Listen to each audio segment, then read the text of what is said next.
नमस्कार दोस्तों, आज हम थियरी ऑफ प्रोडक्शन के बारे में पढ़ेंगे, तो पूरी वीडियो से लास्ट तक जरूर बने रहिएगा पेशेंस के साथ, ठीक है ना। थियरी ऑफ प्रोडक्शन आज ये हमारा टॉपिक है, इसी को हम पढ़ने का प्रयास करेंगे। बेसिकली जब भी आप थियरी ऑफ प्रोडक्शन को पढ़ने का प्रयास करते हैं तो आपको ये समझना है कि एक्चुअल में थियरी ऑफ प्रोडक्शन होता क्या है। जैसे एक साइड में कंज्यूमर होता है, कुछ ज्यादा ही मोटी चल रही है, थोड़ा सा इसको कर लेते हैं, ठीक है ना। एक साइड कंज्यूमर होता है, एक साइड प्रोड्यूसर होता है। अभी तक हमने जो स्टडी किया वो कंज्यूमर की पर्सपेक्टिव से किया है कि कंज्यूमर जो है वो कैसा रिएक्ट करता है मार्केट में। अगर किसी चीज को खरीदने जा रहा है तो प्राइस को लेके किस तरीके से सेंसिटिव होता है, कैसे डिसीजन लेता है, ये सारी चीजें आपने देख लिया। अब हम आएंगे प्रोड्यूसर के बारे में कि भाई अगर एक प्रोड्यूसर है तो मार्केट में उसका रिएक्शन कैसा रहेगा, उसका बिहेवियर कैसा रहेगा, उसको एनालिसिस करते हैं थियरी ऑफ प्रोडक्शन के माध्यम से। तो अब आपने समझ लिया कि एक्चुअल में जो थियरी ऑफ प्रोडक्शन है वो रिलेट किससे करता है। अब जब आप यहां तक समझ गए हो तो आपको एक चीज समझना चाहिए कि जो थियरी ऑफ प्रोडक्शन, इसमें रिलेशनशिप देखा जाता है, इनपुट और आउटपुट का टेक्निकल रिलेशनशिप देखा जाता है। चलिए समझने का प्रयास करते हैं कि एक्चुअल में इसको अगर हमें दर्शाना हो, प्रोडक्शन फंक्शन को अगर हमें दर्शाना हो तो कैसे दर्शाएंगे। तो production function is a function of labour and capital. Production function एक फंक्शन होता है लेबर और कैपिटल का। ये जो लेबर एंड कैपिटल होता है ये क्या होता है, तो ये होता है आपका फैक्टर ऑफ प्रोडक्शन। यानी जब भी प्रोडक्शन करोगे तो कुछ ना कुछ फैक्टर्स यूज करने पड़ते हैं, कुछ ना कुछ इनपुट्स यूज करने पड़ते हैं। जैसे आप प्रोडक्शन करने जा रहे हो तो सबसे पहले आपको इनपुट यूज करना पड़ेगा। इनपुट यूज करोगे, ये इनपुट आपका प्रोसेस होगा। जब आप प्रोसेस हो जाएगा फिर ये आउटपुट निकलेगा, आउटपुट निकलेगा, ठीक है ना। तो ये आपका प्रोसेस होता है, पहले इनपुट फिर प्रोसेस फिर आउटपुट। ये जो आपका पूरा प्रोसेस होके आउटपुट बन रहा है ना, इसमें जो इनपुट होता है ये अलग अलग तरीके से हो सकते हैं। अब अगर आप कहोगे तो रॉ मटेरियल ये भी इनपुट है। अगर आप लेबर कहोगे इनपुट है, अगर आप कैपिटल कहोगे ये भी इनपुट है। तो ये सारे इनपुट हैं, इन्हीं सारे इनपुट्स का यूज करके इन्हें फैक्टर्स बोला जाता है। तो इन सारे फैक्टर्स का यूज करके प्रोसेस करने के बाद हम फाइनल आउटपुट तक पहुंचते हैं। क्लियर हो गया ना। जब भी आप प्रोडक्शन फंक्शन या प्रोडक्शन थियरी को एनालाइज करना चाहोगे, पढ़ना चाहोगे, तो ये दो पार्ट में डिवाइड होता है ना। थियरी ऑफ प्रोडक्शन दो पार्ट में डिवाइड होता है, एक शॉर्ट रन और एक होता है लॉन्ग रन।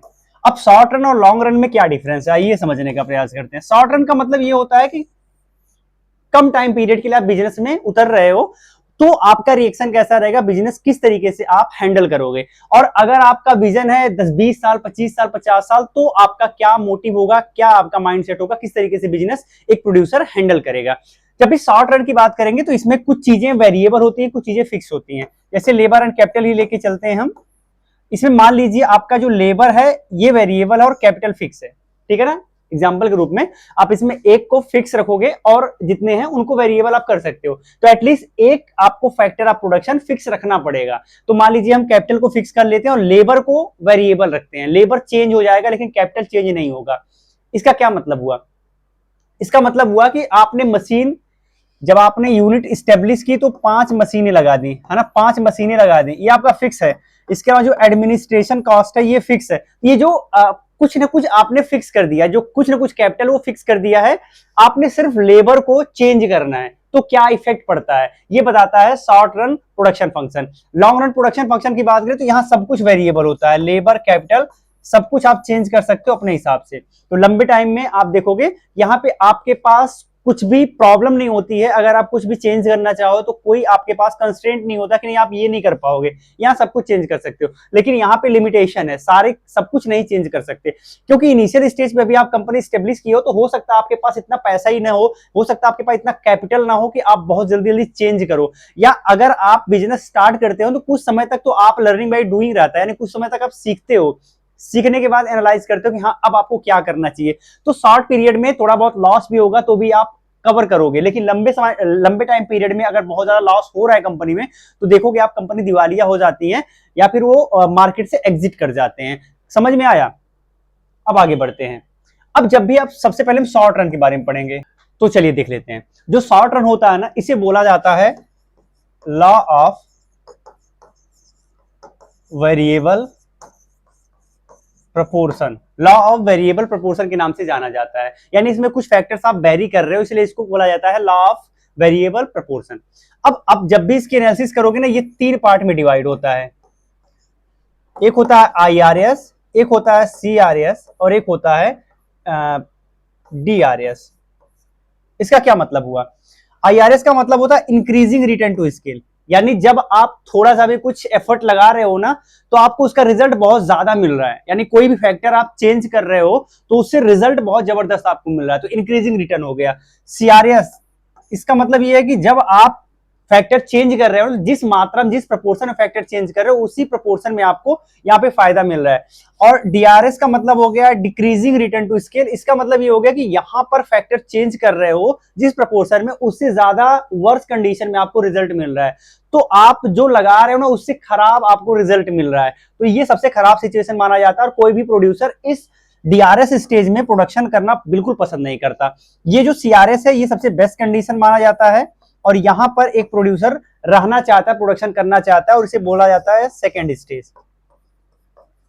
सेकेंड स्टेज, ठीक है ना। चलिए समझने का प्रयास करते हैं ग्राफ के माध्यम से। तो जब भी इसकी ग्राफ बनाई जाएगी तो इसमें तीन चीजें आपको याद रखना है, एक टोटल प्रोडक्ट, एक मार्जिनल प्रोडक्ट और एक एवरेज प्रोडक्ट, है ना। ये तीन चीज होता है, मैं डिटेल में निकाल के नहीं बताऊंगा, आप बस इतना ही समझ के रखिएगा कि ये तीन चीज होता है, total product, marginal product, average product. जब आप ग्राफ पे इसको प्लॉट करोगे तो कुछ इस तरीके से रहेगा, ये आपका टोटल प्रोडक्ट होगा, ठीक है ना, ये आपका टोटल प्रोडक्ट होगा, ओरिजिन से लेके चलिए, यहां पे आपका मार्जिनल प्रोडक्ट होगा, सॉरी इसको थोड़ा सा चेंज करिए, देखिए ये टोटल प्रोडक्ट है, ये इसका मैक्सिमम पॉइंट है, इस मैक्सिमम पॉइंट को यहां से मिला दीजिए। अब जो आपका मार्जिनल प्रोडक्ट है वो कुछ इस प्रकार से जाएगा, ये आपका मार्जिनल प्रोडक्ट है, और फिर आपका एवरेज प्रोडक्ट जाएगा,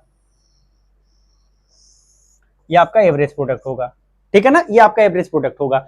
अब आपको ये दिखाना है कि भाई ये जो टोटल प्रोडक्ट, एवरेज प्रोडक्ट और मार्जिनल प्रोडक्ट है, इनके बीच में रिलेशनशिप कौन क्या होगी और कौन सा स्टेज फर्स्ट है, कौन सा स्टेज सेकंड है, कौन सा स्टेज थर्ड है, ये आपको दिखाना है।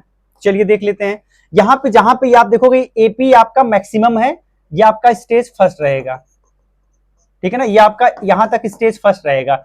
जहां एपी मैक्सिमम है और जहां पे एमपी जीरो हो जा रहा है ये स्टेज सेकंड है, थोड़ा सा ग्राफ अच्छा नहीं बना है। और इसके बाद जहां से एमपी जीरो हो जा रहा है उसके बाद की जो सिचुएशन है वो स्टेज थर्ड है। ये तीन स्टेज है।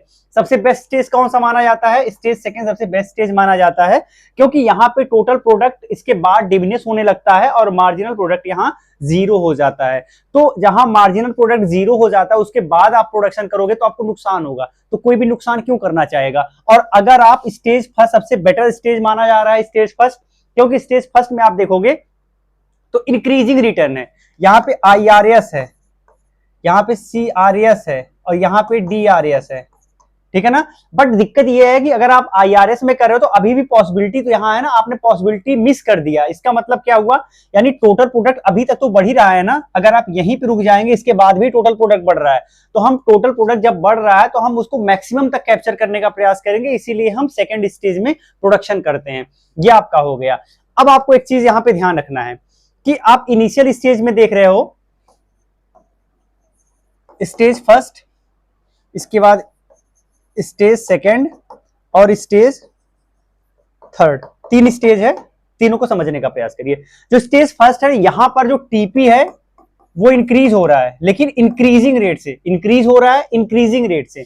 यहीं पे आप देखोगे अगर एमपी की बात करें तो एमपी भी आपका इंक्रीज हो रहा है, एमपी इंक्रीज हो रहा है, एमपी मैक्सिमम हुआ, और यहां पर ही एमपी आप देखोगे डिक्रीज भी होने लगा। तो ये तीनों चीजें आप देख रहे हो एमपी का।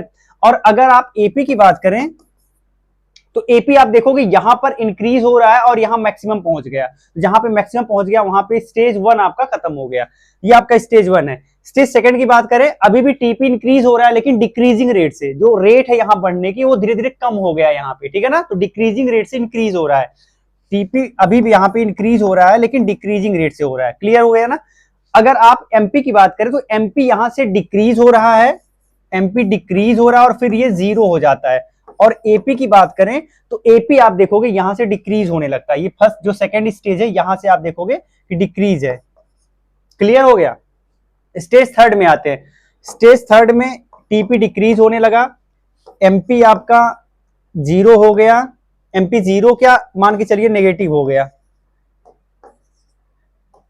ये नेगेटिव हो गया, और एपी आपका क्या हुआ वो अभी भी गिर ही रहा है। तो ये आपका 3 स्टेज है, इनका रिलेशन आपने देख लिया। तो कहां पे आप प्रोडक्शन करना चाहोगे, आप सेकंड स्टेज में प्रोडक्शन करना चाहोगे। इसमें आप छोटा सा करेक्शन कर लीजिएगा, यहाँ पे जो मैं CRS लिखा हूं ना, इसको आप DRS कर लीजिएगा, यहाँ कर लीजिए। ये DRS यानी डिमिनिशिंग रिटर्न टू स्केल है, और ये जो मैंने DRS किया है ये NRS कर लीजिएगा, यानी नेगेटिव रिटर्न टू स्केल है ना। ये आपको छोटा सा करेक्शन करना है। चलिए, शॉर्ट रन आपने पढ़ लिया, अब जाते हैं लॉन्ग रन में, ठीक है ना। लॉन्ग रन में जो प्रोडक्शन थियरी है वो कैसी है, लॉन्ग रन में इसे बोलते हैं return to scale, return to scale बोलते हैं। और यहाँ पे सबसे अच्छी बात ये होती है कि लॉन्ग रन में जो आपका फंक्शन होता है लेबर कैपिटल, ये दोनों के दोनों वेरिएबल होते हैं, दोनों के दोनों वेरिएबल होते हैं, यानी आप चेंज कर सकते हो, जितना चाहो उतना लेबर बढ़ा सकते हो, जितना चाहो उतना कैपिटल बढ़ा सकते हो। मतलब अगर आपके पास 10 मशीनें थी शॉर्ट रन में और आप 50 मशीनें करना चाहो तो अब आप कर सकते हो, ठीक है ना। आप 50 मशीनें कर सकते हो। अगर आप पहले 100 एम्प्लॉय रखे थे, अभी 500 करना चाह रहे हो, आप कर सकते हो। तो आप लेबर भी बढ़ा सकते हो, आप कैपिटल भी बढ़ा सकते हो। तो सारे के सारे जो भी फैक्टर ऑफ प्रोडक्शन होंगे वो आप इंक्रीज कर सकते हो। क्लियर हो गया ना। चलिए, अब इसको अगर हम पढ़ें तो इसको आप 3 टाइप में पढ़ोगे, 3 पार्ट में डिवाइड करोगे। लॉन्ग रन को आप 3 पार्ट में डिवाइड करोगे। एक तो होता है इंक्रीजिंग रिटर्न टू स्केल, एक होता है कांस्टेंट रिटर्न टू स्केल, और एक होता है डिक्रीजिंग या diminishing return to scale. Decreasing कर लीजिए, 3 पार्ट में डिवाइड करते हैं। अब इसके पहले वाले में जो मैंने आपको करेक्शन किया था ना, उसमें मैंने इसको उठा लिया था, ठीक है। तो ये एक छोटा सा करेक्शन था। IRS का मतलब क्या होता है, IRS का मतलब होता है इंक्रीजिंग रिटर्न टू स्केल। मतलब अगर आप इनपुट में 10% ग्रो कर रहे हो, तो जो आपका आउटपुट है वो 20% या फिर इससे भी ज्यादा से ग्रो हो जाएगा। तो आप देखोगे इनपुट में आपने 10% ग्रोथ किया और आउटपुट आपका 20% से ग्रो हो गया, यानी यहां इंक्रीजिंग रिटर्न टू स्केल है। कांस्टेंट रिटर्न टू स्केल में क्या हुआ कि आपने जो इनपुट है वो 10% से ग्रो किया, लेकिन जो आपका आउटपुट है वो भी 10% से ही ग्रो होगा। तो आप देखोगे 10% से ये भी हो रहा है, 10% से ये भी हो रहा है, तो दोनों इक्वल है, इसका मतलब कांस्टेंट रिटर्न टू स्केल है। और तीसरा है DRS यानी डिक्रीजिंग रिटर्न टू स्केल। अगर आपने इनपुट 10% से ग्रो किया, तो जो आपका आउटपुट है वो 5% से ग्रो हो जाए। अब आप बताओ, आपने 10 रुपए लगाया, उम्मीद लगाया था कि यार 10 रुपए लगा रहा हूं, कम से कम 10 से ज्यादा तो हमें मिलेगा ही, लेकिन पता चला आपको 5 रुपए उसका मिलता आउटकम। तो ये तो सबसे वर्स्ट कंडीशन हो गई ना। तो इसीलिए बोलते हैं डिक्रीजिंग रिटर्न टू स्केल, क्योंकि यहाँ पे इनपुट जितना आप लगा रहे हो उसका रिजल्ट आपको कम मिल रहा है। अगर आप इसे ग्राफ पे प्लॉट करोगे तो आप देखोगे इसका ग्राफ, ठीक है ना, इसका ग्राफ ये जो आपका है CRS, इसका ग्राफ कुछ ऐसे बनेगा, यानी ये दूरियां बराबर रहेंगी, लेबर कैपिटल, ये दूरियां दोनों, ये सारी दूरियां बराबर रहेंगी, यानी जितना यहां पे हो रहा है सेम लेबर एंड कैपिटल पर आप देख रहे हो कि आपको जो आउटपुट मिल रहा है वो बराबर मिल रहा है। लेकिन इनके केस में ये आपको डिफरेंस देखने को मिलेगा, इतना लेबर आपने लगाया, पहले ये आउटपुट मिला, उसके बाद आपने लेबर बढ़ाया, लेकिन आपको देखोगे जो आपका आउटपुट है वो ज्यादा आपको बढ़ा, ठीक है ना। तीसरी बार करोगे तो और ज्यादा हो जाएगा, तो आप इसे मिला लो, ऐसे करोगे, देख रहे हो। और इसमें क्या है, आपने लेबर बढ़ाया, इतना आउटपुट मिला, और अब आप उसके बाद देख रहे हो कि आपने लेबर बढ़ा दिया और ज्यादा, लेकिन आपको आउटपुट बहुत ज्यादा नहीं बढ़ रहा है, ये, ठीक है ना, इस तरीके से। तो यहाँ पे ज्यादा आपको फायदा मिल रहा है और यहाँ पे कम फायदा मिल रहा है, कुछ इस तरीके से इसका ग्राफ बनता है। अब इसके बाद पढ़ते हैं प्रोडक्शन फंक्शन में एक आता है Cobb Douglas production function, Cobb Douglas production function एक होमोजीनियस प्रोडक्शन फंक्शन माना जाता है, होमोजीनियस प्रोडक्शन फंक्शन माना जाता है, इसे होमोजीनियस प्रोडक्शन फंक्शन बोला जाता है। इसे लिखा कैसे आता है, प्रोडक्शन फंक्शन कैसे लिखा जाता है, ए एल अल्फा के 1 माइनस अल्फा लिख सकते हो, या फिर ए एल अल्फा के बीटा लिख सकते हो, इस तरीके से इसे लिखा जाता है, ठीक है ना। इस तरीके से इसका प्रोडक्शन फंक्शन लिखा जाता है। यहाँ पे ए आपका टेक्नोलॉजिकल चेंज है, एल मतलब लेबर, के यानी कैपिटल, अल्फा यानी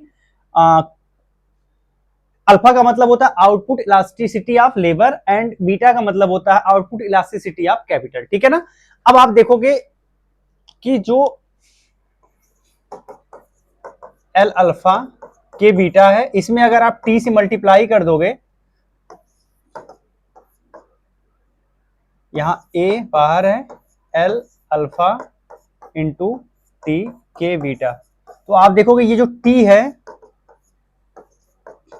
टी की पावर के, एल अल्फा और के बीटा, ये टी की पावर के बाहर आ जाएगा। और ये टी की पावर के है ना, ये बताता है, जो के है वो बताता है elasticity of substitution, elasticity of substitution बताता है। तो यहां पे आपको एक चीज ध्यान रखना है कि अगर elasticity of substitution alpha plus beta is equal to 1 है, alpha plus beta greater than 1 है, alpha plus beta less than 1 है, alpha plus beta is equal to 1 यानी सीआरएस है, alpha plus beta greater than 1 यानी IRS है, और ये आपका डीआरएस हो गया। ठीक है ना, ये 3 केसेस आएंगे, आप नोट कर लीजिए। ठीक है, तो इसके आप रिटर्न टू स्किल को भी आप पढ़ लिए, इलास्टिसिटी ऑफ सब्स्टिट्यूशन को भी देख लिए। आगे बढ़ते हैं, थियरी ऑफ कॉस्ट पे आते हैं। Theory of cost, theory of cost ये बताती है कि अगर आप प्रोडक्शन कर रहे हो तो उसमें आपकी कॉस्टिंग कितनी आ रही है। जैसे मान लीजिए कोई भी यूनिट आप अगर बिठाते हो और प्रोडक्शन करना स्टार्ट करते हो तो कुछ ना कुछ कॉस्ट तो आएगा ना। कोई भी सामान आप खरीदने जा रहे हो तो उसके लिए भी तो आपको कुछ कुछ खर्च करना पड़ता है, कोई ना कुछ कॉस्ट आता है। ऐसे जब प्रोडक्शन करोगे तो उसमें भी कॉस्ट आता है, उसी कॉस्ट की थियरी को पढ़ते हैं। जब थियरी ऑफ कॉस्ट की बात करोगे ना तो ये भी 2 पार्ट में रहेगा डिवाइड, एक शॉर्ट रन कॉस्ट एंड एक होगा long run.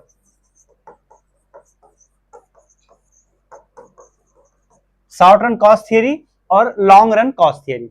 Short run cost theory और लॉन्ग रन कॉस्ट थियरी में क्या अंतर होता है ये समझने का प्रयास करते हैं। सबसे पहले शॉर्ट रन कॉस्ट थियरी को पढ़ेंगे, ठीक है ना।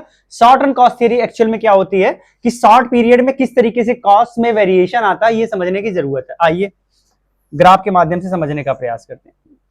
अब आपको कुछ चीजें अपने संज्ञान में बना के रखनी है। एक तो होता है फिक्स कॉस्ट, आप बोल सकते हैं टोटल फिक्स कॉस्ट। सेकेंड होता है टोटल कॉस्ट, और एक होता है टोटल वेरिएबल कॉस्ट। ये 3 कॉस्ट होता है। ये क्या क्या होता है, जब भी आप प्रोडक्शन स्टार्ट करने जाओगे तो सबसे पहले यूनिट बिठाओगे। जब यूनिट बिठाओगे तो उसमें कुछ ऐसे कॉस्टिंग रहेंगी जो कि बिना प्रोडक्शन के भी आपको लगाना पड़ रहा है। क्या क्या लगाना पड़ रहा है, जैसे आपको कहीं ना कहीं कोई बिल्डिंग या तो खुद आप बनाओ या तो कहीं आप रेंट पे ले लो, तो जो आप बिल्डिंग रेंट पे ले रहे हो ना, उसको आपको कॉस्ट देना पड़ रहा है, उसका कॉस्ट आपको बियर करना पड़ रहा है, भले से आपने कुछ भी प्रोडक्शन स्टार्ट नहीं किया है, तो वो आपका फिक्स कॉस्ट हो गया। जैसे एडमिनिस्ट्रेटिव कॉस्ट हो गया, जैसे कंपनी आपने अगर चलानी है तो पहले रजिस्ट्रेशन करवाना पड़ेगा, वो आपका फिक्स कॉस्ट हो गया, है ना। वो आपका प्रोडक्शन हो रहा है नहीं हो रहा है, कंपनी चल रही है नहीं चल रही, कोई फर्क नहीं पड़ता, वो कॉस्ट आपको बियर करना पड़ेगा, तो वो आपका फिक्स कॉस्ट है। इसीलिए कभी भी आप देखोगे वो डिपेंड ही नहीं करता कि आप का प्रोडक्शन हो रहा है नहीं हो रहा है क्या हो रहा है, इसलिए वो हमेशा के हमेशा फिक्स बना रहता है। इसीलिए आप इसको इस तरीके से ड्रॉ करोगे, टोटल फिक्स कॉस्ट, है ना। इसको आपने हॉरिजॉन्टल लाइन बना दिया, ये बताता है कि आप चाहे प्रोडक्शन में इंक्रीमेंट हो, आउटपुट बने आउटपुट ना आए, लेबर बढ़े लेबर ना बढ़े, कुछ भी हो इससे फर्क नहीं पड़ता, ये फिक्स बना रहेगा। ये होगा टोटल फिक्स कॉस्ट। सेकेंड होता है total variable cost. Variable cost का मतलब होता है जब भी आप प्रोडक्शन करने जा रहे हो तो जब आप यूनिट इंक्रीज करोगे, फैक्टर ऑफ प्रोडक्शन इंक्रीज करोगे, फैक्टर बढ़ाओगे, तो उससे आप देखोगे आपके प्रोडक्शन में चेंज आएगा। वो जो प्रोडक्शन में चेंज आएगा वो कैसे आप ड्रॉ करोगे, तो ये यहां से ड्रॉ होता है टोटल वेरिएबल कॉस्ट, ये यहां से होता है।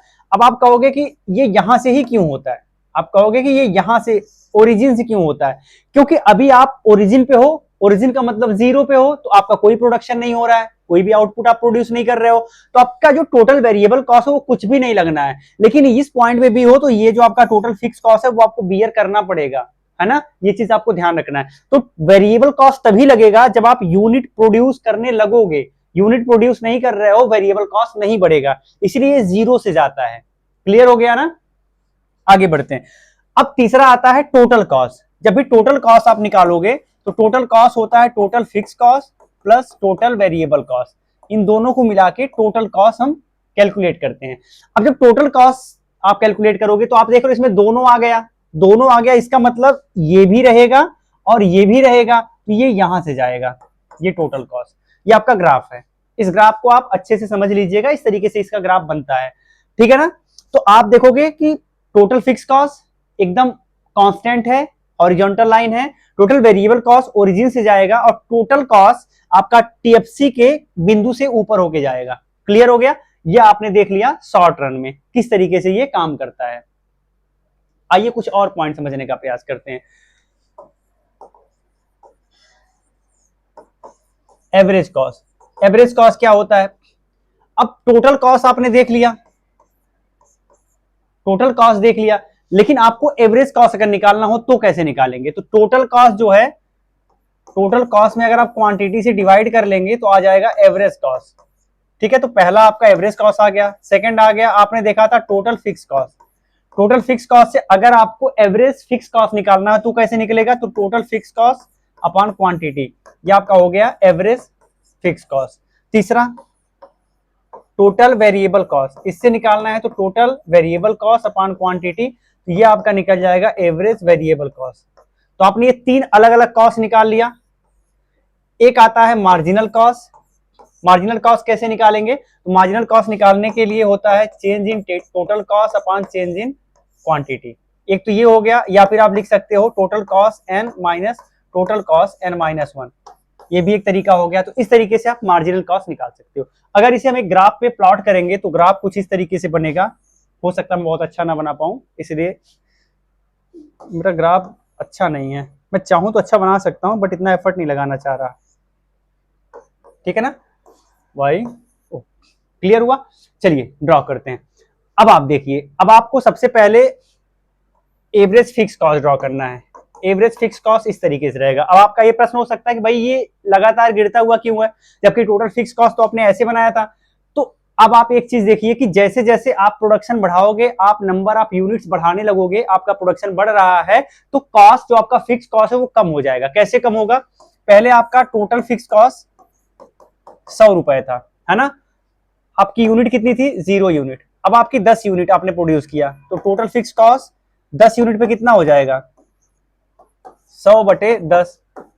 तो एक यूनिट पे कितना आ रहा है? 10 रुपए आ रहा है। अभी आप और यूनिट बढ़ा लोगे तो और ये धीरे धीरे कम होता जाएगा, लेकिन कभी भी इस एक्सिस पे टच नहीं होगा। 0.0000 समथिंग रहेगा, बट ये कभी इस पे टच नहीं होगा। ये चीज आपको हमेशा ध्यान रखना है। तो एवरेज फिक्स कॉस्ट हाइपरबोला की शेप में होता है, ठीक है ना, हाइपरबोला की शेप में होता है और कभी भी ये एक्सिस को टच नहीं करता है। क्लियर हो गया? और क्यों ये गिरता हुआ स्लोप है वो मैंने आपको बता दिया कि हमेशा जैसे जैसे यूनिट प्रोडक्शन आपका बढ़ेगा ये कम होता जाएगा। ये आपका एवरेज फिक्स कॉस्ट हो गया। मार्जिनल कॉस्ट इस तरीके से होता है, यू शेप में होता है, पहले गिरता है, फिर मिनिमम होता है और फिर बढ़ना स्टार्ट होता है। अब आपका दो और आता है, एक मैंने बताया था टोटल एवरेज कॉस्ट और एक बताया था average variable cost. Average variable cost कुछ इस तरीके से होता है ना, और एवरेज कॉस्ट कुछ ऐसे होता है। तो इस तरीके से ये आपका ग्राफ प्लॉट होता है, ये चीज आप समझ लीजिए। इनमें रिलेशनशिप अगर आपको दिखाना होगा तो आपको बताना पड़ेगा कि एवरेज मार्जिनल कॉस्ट और एवरेज कॉस्ट का रिलेशन क्या है, या मार्जिनल कॉस्ट का एवरेज वेरिएबल कॉस्ट से रिलेशन क्या है, तो आप बताओगे मार्जिनल कॉस्ट का। अब आप देख रहे हो एक चीज कि जब एवरेज वेरिएबल कॉस्ट कहां गया, यहां पे है एवरेज वेरिएबल कॉस्ट, ठीक है ना। एवरेज वेरिएबल कॉस्ट जब डिक्लाइन हो रहा है, गिर रहा है, तो आप देखो कि मार्जिनल कॉस्ट उससे ज्यादा गिरा हुआ है ना, उससे ज्यादा डिक्लाइन है, और marginal cost average variable cost से कम है। एक समय पे दोनों टच करते हैं जहां पे दोनों बराबर हो जाते हैं, और जैसे ये राइजिंग शेप में आता है मार्जिनल कॉस्ट, जैसे ही average variable cost rising shape में आता है, वैसे मार्जिनल कॉस्ट इससे ज्यादा तेजी से राइजिंग शेप में जाता है, इससे ज्यादा तेज इंक्रीज होता है, ठीक है। तो इस तरीके से आपको इसके रिलेशन को बताना है कि किस तरीके से ये काम कर रहा है, किस तरीके से रिलेशन दिखा रहा है। क्लियर हो गया? अब आते हैं लॉन्ग रन पे।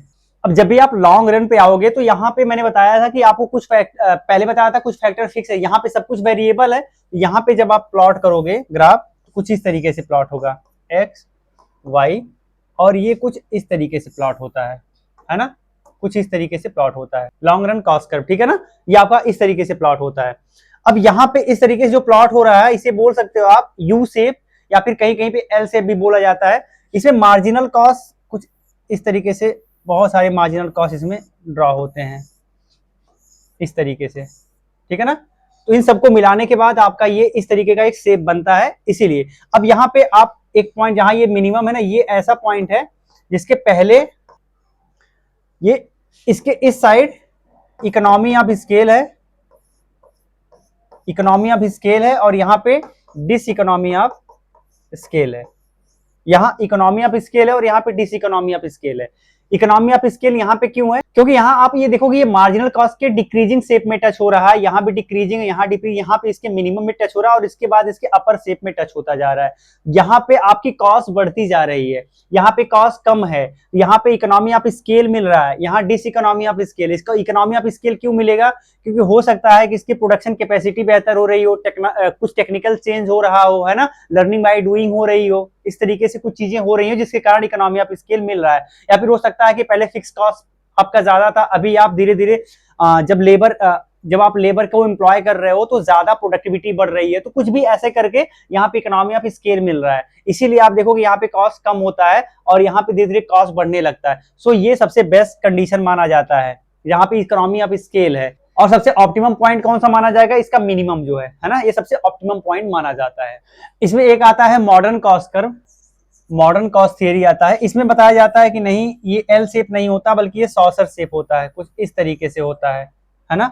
यहाँ पे आपका मार्जिनल कॉस्ट है,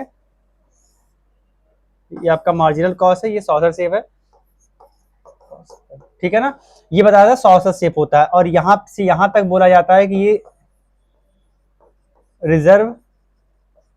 रिजर्व कैपेसिटी है। यहाँ बोला जाता है कि ये रिजर्व कैपेसिटी है। ये रिजर्व कैपेसिटी बहुत अच्छी बात है, कंपनी रिजर्व कैपेसिटी रखती है कि फ्यूचर में अगर डिमांड बढ़ जाए तो उसे बहुत ज्यादा परेशान होने की जरूरत नहीं है, उसके पास रिजर्व कैपेसिटी है, वो डिमांड को फुलफिल कर सकती है, या कोई ऐसी आपात स्थिति आ जाए तो उसको टैकल कर सकती है। तो रिजर्व कैपेसिटी होती है, इसीलिए सॉसर शेप हो जाता है। मॉडर्न कॉस्ट थियरी ये बोलती है।